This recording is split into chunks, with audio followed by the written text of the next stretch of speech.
Hello అండి, మీరు చూస్తున్నారు లైఫ్ ఈజ్ సుహాస్ని. 16 సోమవారాల వ్రతంలో ఉపవాసం ఎలా చేయాలి, ఏం తినాలి, ఏం తినకూడదు, ఎలాంటి నియమాలు పాటించాలి అనే సందేహాలు ఉంటాయి కదా. అయితే ఈ వీడియోలో సోమవార వ్రతానికి సంబంధించిన సంపూర్ణ ఉపవాస విధానాన్ని తెలుసుకుందాం. 16 సోమవారాల వ్రతాన్ని సంప్రదాయంగా శ్రావణ మాసంలోని మొదటి సోమవారం ప్రారంభించడం శుభంగా భావిస్తారు. అయితే ఈ విధంగా వీలు కాని వారు ఏ శుభ సోమవారమైనా భక్తితో ప్రారంభించవచ్చు అని అంటారు.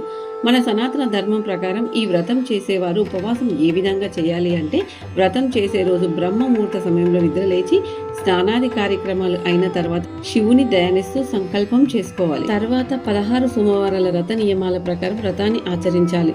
మన ఛానల్లో 16 సోమవార వ్రత పూజా వీడియోస్ చాలా ఉన్నాయండి. ఇంట్రెస్ట్ అవసరం ఉన్న వాళ్ళు చూడండి. వ్రతాన్ని ఆచరించే వాళ్ళు ఉపవాసంలో ఏం తినాలి అంటే, మన ఆరోగ్యాన్ని దృష్టిలో ఉంచుకొని మన శక్తి కొలది ఉపవాసం ఉండాలి అని అంటారు. వీటిలో పాలు, పండ్లు, కొబ్బరి నీళ్లు, డ్రై ఫ్రూట్స్ తీసుకుంటూ ఉపవాసం ఉండవచ్చండి. ఇలా ఉండలేని వారు ఒక పూట సాత్విక ఆహారాన్ని కూడా తీసుకొని ఉంటారు. ఈ విధంగా కూడా ఉండలేని వారు వ్రతం ఆచరించాక ఉప్పు లేని ఆహారాన్ని తీసుకొని ఉండవచ్చు. ఏదైనా మన ఆరోగ్యాన్ని మన శక్తి కొలది ఉపవాసం ఆచరించడం మంచిదిగా చెప్తారు.